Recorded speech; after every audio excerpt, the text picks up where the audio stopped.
ভালোবাসা সব সময় হারিয়ে যায় না, কখনো কখনো থেকে গিয়েও অচেনা হয়ে যায়।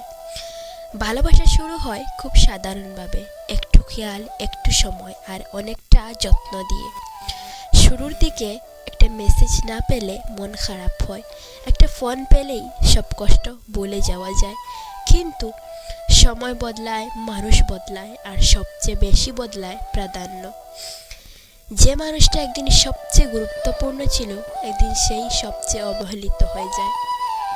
ভালোবাসা তখন আর ঝগড়া করে না, চিৎকার করে না, চুপচাপ অপেক্ষা করে, হয়তো আবার আগের মতো হবে।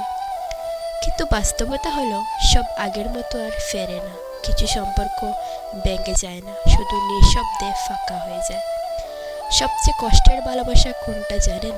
যেখানে দুজন মানুষ একসাথে থেকেও আলাদা আলাদা একা থাকে, তবুও আমরা ভালোবাসি, কারণ ভালোবাসা সব সময় পাওয়ার জন্য হয় না। কিছু ভালোবাসা সহ্য করার জন্য হয়।